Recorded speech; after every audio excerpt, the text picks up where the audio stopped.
Business law में महत्वपूर्ण question हम कुछ आपको बना के दे रहे हैं, जिसको आप तैयार करिए। ज़्यादा से ज़्यादा क्वेश्चन आपको मिल सकते हैं एग्जाम में। इसमें पहला क्वेश्चन आपका है,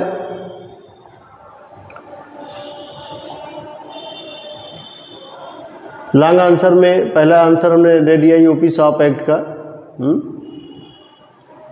इससे लगभग क्वेश्चन हमेशा पूछा जाता है। क्वेश्चन क्या है? Discuss the salient features of the UP shop and commercial establishment act 1962। Uttar Pradesh दुकान और स्थापन या अधिष्ठान अधिनियम 1962 के विशेषताएं बताइए। साइलेंट फीचर्स, छिपी हुई विषय, इसके अंदर इसका नेचर, ऑब्जेक्ट सब आ गया। अगर आपसे पूछा जाए what are the object of UP shop act, तो भी यही लिखना है। ये क्वेश्चन हो गया पहले। दूसरा, discuss the nature and advantage disadvantage of limited liabilities partnership act 2008। आपको पता होगा कि कंपनी की कुछ विशेषताओं को लेकर, कुछ पार्टनरशिप की विशेषताओं को लेकर LLP एक्ट 2008 में बनाया गया, उससे भी सवाल है, लिमिटेड लाइबिलिटी। क्वेश्चन नंबर 3 है, what are the essential features of the contract of insurance. बड़ा ही सिंपल सवाल है।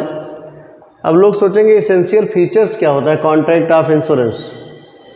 जो बीमा संविदा है, इसके प्रिंसिपल, इसको एग्जाम में प्रिंसिपल के नाम से भी पूछा जा सकता है कि what are the principles of contract of insurance. जैसे इंश्योरेबल इंटरेस्ट, जैसे अटमोस्ट गुड फेथ, जैसे इंडेमनिटी, सब्रोगेशन, कंट्रीब्यूशन, तमाम प्रकार के आपके प्रिंसिपल होते हैं। वो सवाल आपसे पूछा जाता है। अगला सवाल है, डिफाइन द NI। आपने नेगोशिएबल इंस्ट्रूमेंट एक्ट पढ़ा होगा, 1881 में बनाया गया था इस एक्ट को, 1881 में। तो आपसे पूछा गया कि define the NI negotiable instrument and discuss the legal presumptions. इसके कानूनी प्रक्रियाएं, कानूनी बाधाएं, कानूनी प्रावधान क्या है ऑफ NI। एक विनिमय साध्य विलेख के कानूनी प्रावधान क्या होते हैं, ठीक है, इसको आपको लिखना है एग्जाम में। अगला सवाल है, what are the various legal remedies available to an aggrieved party for an breach of contract. अनुबंध का भंग करना। अनुबंध का भंग कैसे होता है, किस तरीके से होता है? दोनों पार्टियों की तरफ से गलती होती है, एक तरफ से, जैसे भी हो। इसको दूर करने के क्या क्या उपाय हैं इंडियन कॉन्ट्रैक्ट एक्ट 1872 में, इस बात को आपको लिखना है। What is bailment. बेलमेंट क्या होता है? राइट और ड्यूटीज बताना है बेली और बेलर का इस एक्ट में, ठीक है, बड़ा इंपॉर्टेंट सवाल है भी। क्वेश्चन 7 में है कि कॉन्ट्रैक्ट क्या होता है, इसको बताइए।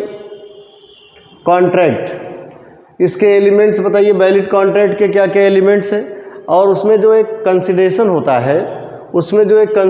होता है, कंसिडरेशन के लेकर के कोई रूल्स है क्या कंसिडरेशन के को लेकर इंडियन कॉन्ट्रैक्ट एक्ट में कोई रूल्स है तो उसको डिफाइन करना है।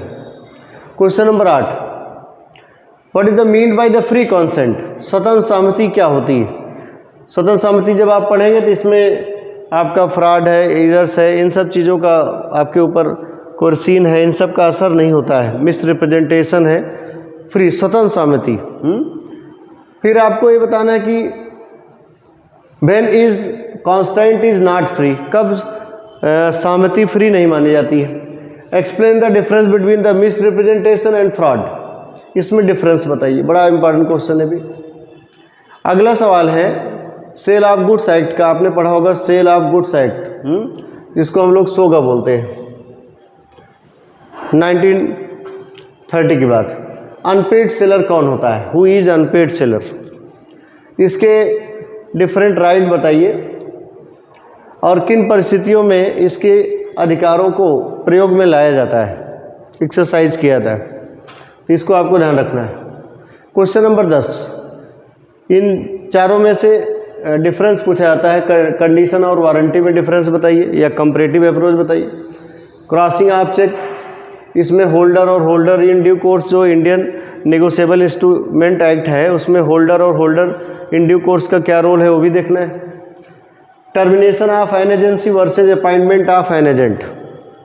एक एजेंसी को कैसे ख़त्म किया जा सकता है या एक एजेंट की कैसे नियुक्ति की जा सकती है। बात डॉक्ट्रिन ऑफ कैविट इम्पिटर, क्रेता सावधानी सिद्धांत क्या होता है, या सेल ऑफ ऑक्शन, नीलामी द्वारा विक्रय क्या होता है, दोनों का कंपैरेटिव अप्रोच।